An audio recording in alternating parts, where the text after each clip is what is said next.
Olá pessoal, bem-vindos a mais uma aula de sexo e herança. Nós iremos discutir a respeito dos cromossomos sexuais humanos e a herança relacionada ao sexo. Vamos lá. Bom, aqui eu tenho uma imagem para mostrar para vocês.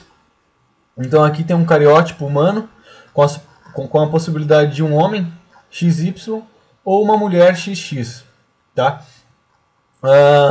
A curiosidade deste cariótipo aqui é que está com bandagem cromossômica. O que isso quer dizer? Nós temos aqui os 23 pares, e se a gente pegar um cromossomo qualquer aqui, por exemplo, o par de cromossomo número 5, então nós temos dois cromossomos, um que veio do pai e um que veio da mãe. Se nós notarmos aqui, por exemplo, se eu pegar um alelo nesta região aqui, eu vou observar que existe o mesmo alelo aqui nessa região. Então todas as regiões, onde estão presentes os alelos, têm um alelo no seu cromossomo que é chamado de cromossomo homólogo. Então tem o seu par homólogo, já que é um organismo diploide. Outra característica que nós já vimos, se nós pegarmos os 22 primeiros pares de cromossomos, nós podemos chamá-los de autossomos. Da mesma forma que se nós pegarmos os cromossomos sexuais, nós chamaríamos eles de alossomos, ok? Então nós temos os autossomos, que são os cromossomos não sexuais, e os alossomos, que são os cromossomos sexuais. Bom, então grande parte das características, claro, por conta do número de cromossomos também, a maioria das características do nosso corpo são transmitidas por genes autossômicos, ok? E cada um desses genes tem o seu par homólogo no seu cromossomo homólogo, ok? Só que se nós formos analisar os cromossomos sexuais humanos, nós vamos ver que na verdade este padrão homólogo existe apenas na mulher, Os cromossomos X dela são homólogos. Só que no homem, o cromossomo X não é homólogo ao cromossomo Y. Existem regiões homólogas, mas não existe homologia em toda a extensão desses genes. Vamos representar isso em desenho. Imagine que eu tenho aqui o cromossomo X e o cromossomo Y. Tá? Vou representá-los da forma mais simples possível para ficar fácil a compreensão. Então nós temos o cromossomo X e o cromossomo Y.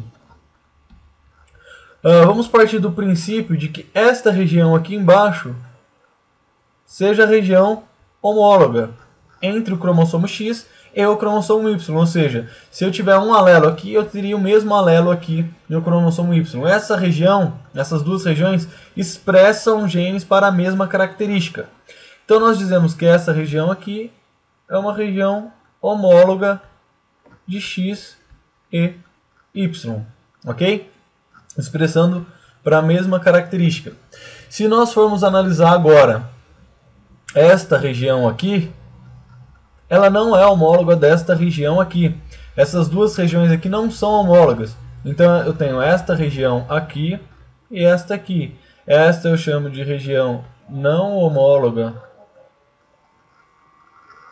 de Y e esta região aqui de região não homóloga de X, ok?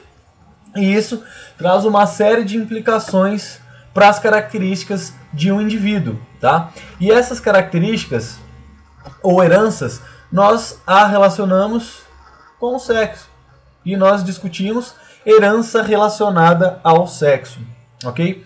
E quando nós discutimos herança relacionada ao sexo, nós falamos de 4 tipos básicos de herança.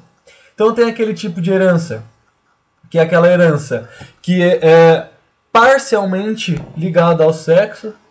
Então nós temos uma herança que é parcialmente ligada ao sexo.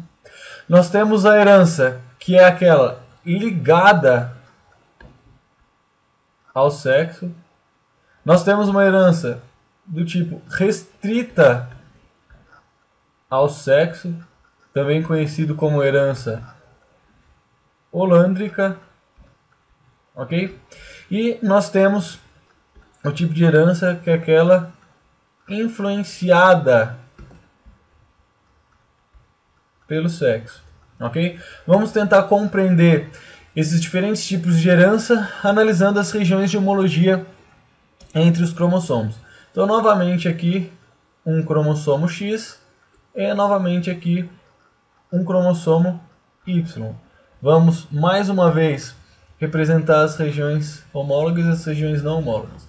Se nós analisarmos essas características que estão presentes nas regiões homólogas entre X e Y, se o gene está sendo expresso e não há diferença entre o cromossomo X e o cromossomo Y, isso não vai influenciar de uma forma muito significativa no sexo do indivíduo, tá? Se for homem ou se for mulher, essa característica não vai variar muito de um para o outro.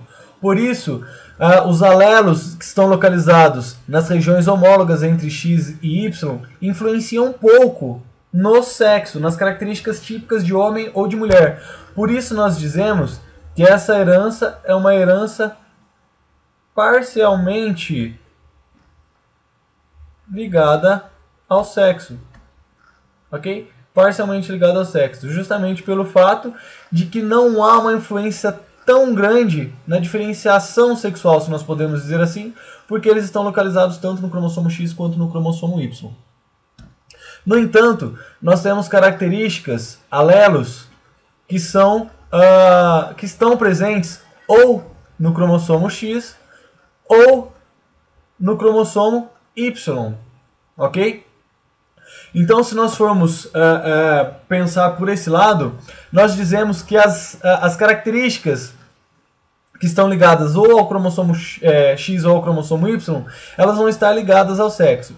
Mas, principalmente, as características que estão ligadas ao cromossomo X, porque nós o encontramos tanto nas mulheres quanto nos homens, tá? Já que os homens são XY. Então, se nós discutirmos, por exemplo, o daltonismo e a hemofilia, nós falamos de herança ligada ao sexo. Por que ela é ligada ao sexo? Porque ela causa uma incidência maior no indivíduo de um sexo do que no indivíduo de outro sexo. No caso do daltonismo e da hemofilia, ele é muito mais recorrente nos homens do que nas mulheres. Por quê? Porque o daltonismo e a hemofilia é uma doença alossômica recessiva, ligada ao cromossomo X. Só que para essa doença se manifestar na mulher, ela precisa ocorrer em dose dupla. Para uma mulher ser daltônica ou hemofílica, ela precisa XDzinho para ser hemofílica, ou XHzinho para ser hemofílica, né? XDzinho para ser daltônica e XHzinho para ser hemofílica. Ou seja, precisa estar em dose dupla recessiva.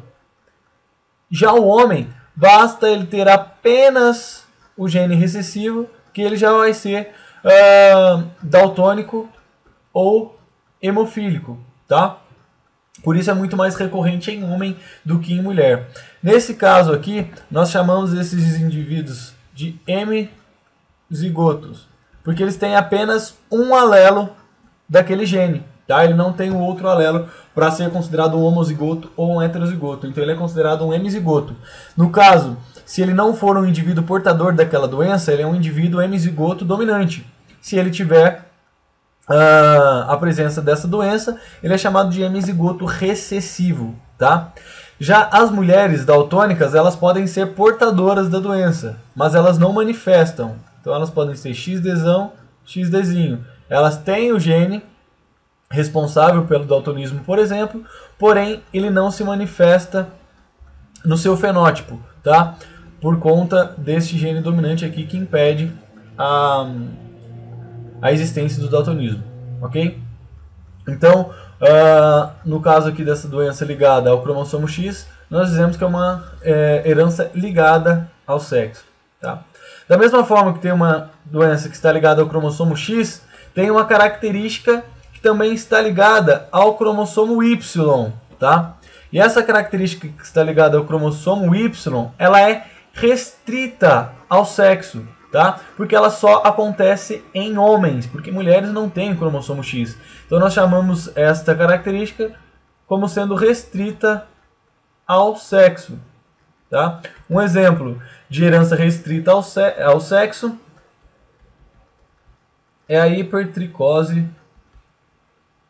auricular. A hipertricose auricular refere-se ao indivíduo que tem uma grande quantidade de pelos na orelha, né? Principalmente no canal auditivo.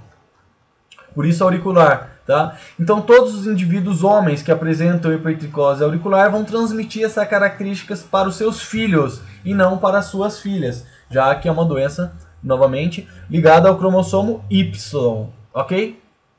Então esta é a hipertricose auricular. Nós também vamos encontrar um tipo de herança que é aquela influenciada pelo sexo.